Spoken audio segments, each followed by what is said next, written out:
नमस्कार सर्वांचे आपले स्वागत आहे आपल्या आवडत्या केडी जंगम या YouTube चॅनेलमध्ये। आजच्या व्हिडिओमध्ये आपण वास्तुशास्त्रानुसार आपल्या घरामध्ये या दोन दिशेला कधीही कट नसावा याबद्दलची माहिती आजच्या व्हिडिओमध्ये पाहणार आहोत। आपण आपल्या घराची वास्तुशांती केल्यानंतर आपण वास्तुपुरुष हा आपल्या घराच्या आग्नेय कोपऱ्यामध्ये आपण वास्तुपुरुष हा निक्षेपित करत असतो। म्हणजे वास्तुपुरुष निक्षेपित केल्यानंतर वास्तुपुरुषाचे डोके हे ईशान्य दिशेला व पाय हा नैऋत्य दिशेला असतात। त्यामुळे आपल्या घरातील जर ईशान्य व नैऋत्य दिशा ही कधीही कट नसावी। जर आपल्या घरामध्ये ईशान्य दिशा जर कट असेल तर आपल्या घरामध्ये डोक्याचे म्हणजे मेंदूचे आजार निर्माण होतात व आपल्या घरातील मुलांची शैक्षणिक समस्या निर्माण होते व आपला जो पैसा आहे किंवा मनी आहे, पैसा हा आपला आजारपण म्हणजे डोक्याची समस्या व मुलांची शैक्षणिक समस्या यामध्ये पैसा खर्च होत राहतो।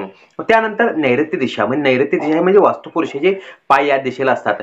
ही नैऋत्य दिशा ही पितरांची म्हणजे राहूची दिशा मानली गेली आहे। त्यामुळे जर आपल्या घरातील नैऋत्य दिशा जर कट असेल तर आपल्या घरामध्ये आरोग्याच्या समस्या, अस्वस्थता, अपयश येणे किंवा निर्णय न घेणे, कोणत्याही कामामध्ये चालढकल करणे, घरातील कर्ता पुरुष म्हणजे हेड ऑफ फॅमिली आहे, कर्ता पुरुषाला त्रास होणे इत्यादी प्रकारच्या गोष्टी घडत राहतात। त्यामुळे वास्तुशास्त्रानुसार आपल्या घरातील किंवा वास्तूतील कधीही ईशान्य व नैऋत्य दिशा कधीही कट नसावी।